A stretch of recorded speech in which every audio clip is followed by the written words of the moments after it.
तो आज हम शुरू करते हैं डेटाबेसेस। PHP MySQL डेटाबेस या MySQL database. With PHP you can connect to and manipulate databases.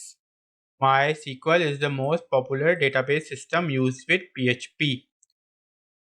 अच्छा, थोड़ा पढ़ते हैं कि what is MySQL. MySQL is a database system used on the web.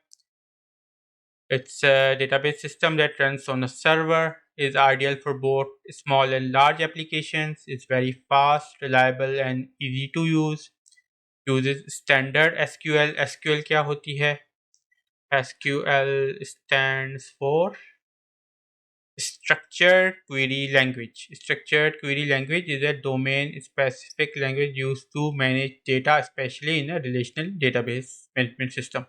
मतलब database को जब हम यूज़ करते हैं, मैनेज करते हैं, तो हम किस तरह यूज़ करते हैं? ये लैंग्वेज यूज़ करते हैं हम, स्ट्रक्चर्ड क्वेरी लैंग्वेज। डेटाबेस से कोई भी डेटा फैच करने के लिए, ठीक है, गेट करने के लिए, इसमें स्टोर करने के लिए, उसके लिए हम यूज़ करते हैं ये SQL language.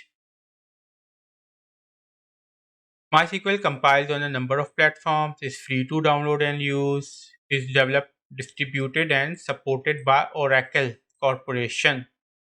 Is named after co-founder Monty Varnius' daughter Mai. Interesting. Maya कैसा नाम है वैसे?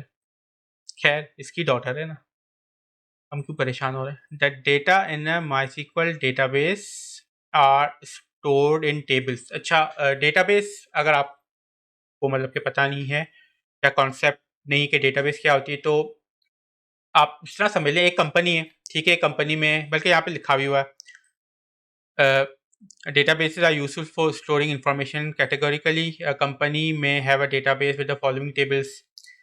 और टेबल क्या होता है? Table is a collection of related data and it consist of columns and rows. ठीक है, ये अभी मैं आपको बताता हूँ। डेटाबेस आप जो समझ लें कंपनी है, उस कंपनी में क्या होते हैं? एम्प्लॉयज़ होते हैं, प्लस से उन एम्प्लॉयज़ के पास लैपटॉप्स होते हैं काम करने के लिए। और कंपनी में क्या चीज़ें होती हैं? कंपनी के कस्टमर्स भी होते हैं, वहाँ पे हो सकता है कंपनी की, और मतलब उसमें टेबल्स भी होंगी, चेयर्स भी होंगी जो एम्प्लॉयज़ को असाइंड होंगी। ठीक है, तो कंपनी इज अ डेटाबेस। उस कंपनी में जो चीज़ें आ रही हैं अंदर, एम्प्लॉयज़ हो गए, प्रोडक्ट, कस्टमर्स, ऑर्डर्स, और जो भी फर्नीचर भी आ रहा है उसमें, तो वो सारी टेबल्स हो गई आगे आपकी होगी। ठीक है, और टेबल में वो डेटा होता है।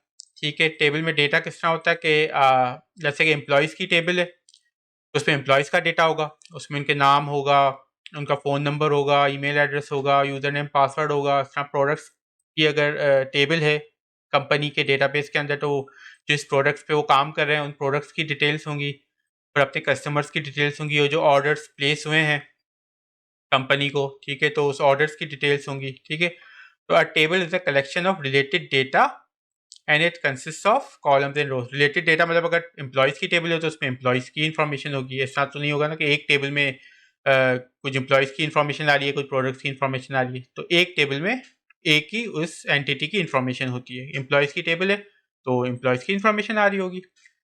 It consist of columns and rows. अब वो कॉलम्स एंड रोज जब हम आगे इसको विजुअली देखेंगे ना, तो फिर आपको उसमें ज़्यादा क्लियर हो जाएगा। PHP plus MySQL database system. PHP combined with MySQL are cross-platform. You can develop in Windows and serve on a Unix platform. मतलब एक आप प्लेटफॉर्म में बना सकते हैं और उसको दूसरे प्लेटफॉर्म पे आप जो है यूज़ कर सकते हैं।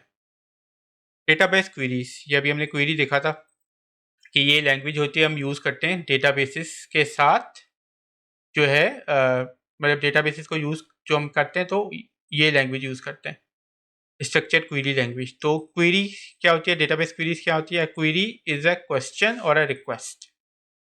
We can query a database for specific information and have a record set return. Look at the following query using standard SQL, मतलब structured query language. क्या ये? select last name from employees। तो उसमें हो क्या रहा है, मैं अभी मतलब के शॉर्ट में आपको अभी समझा देता हूँ, उसको डिटेल में भी हम करेंगे। सेलेक्ट एक कीवर्ड है, ठीक है, ये क्या कर रहा है? लास्ट नेम जो कॉलम है इस टेबल में एम्प्लॉयज़ की, ठीक है, एम्प्लॉयज़ की टेबल में जो लास्ट नेम का कॉलम है उसमें जो भी डेटा है उसको गेट कर रहा है, मतलब जो भी एम्प्लॉयज़ हैं इस टेबल में, एम्प्लॉयज़ की टेबल में, उनका लास्ट नेम वो गेट कर रहा है।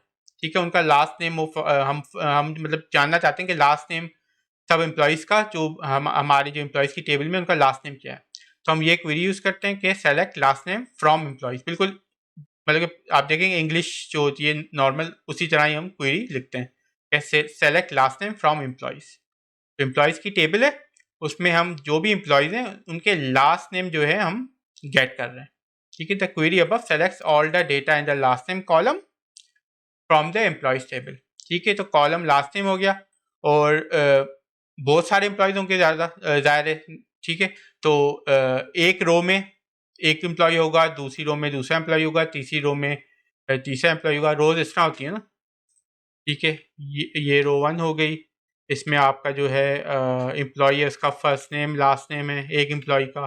ठीक है, ये कॉलम्स हो गए आपके। ठीक है, ये आपके कॉलम्स हो गए और बल्कि मैं रो 1 यहाँ पे एंटर कर देता हूँ। ठीक है, इस तरह चलें आप समझ लें अभी। ठीक है, ये कॉलम्स हैं, first name last name column है। ये रो 1 में एक एम्प्लॉई है ABC, इसका लास्ट फर्स्ट नेम है और DEF इसका लास्ट नेम है। तो इसी तरह और दूसरे भी एम्प्लॉयज़ हैं। ठीक है, रो 2 में दूसरा एम्प्लॉई है उसकी डिटेल्स हैं, रो 3 में तीसरा एम्प्लॉई है उसकी डिटेल्स हैं। ठीक है, रो 1 में पहला एम्प्लॉई है उसका फर्स्ट नेम ये है, उसका लास्ट नेम ये है।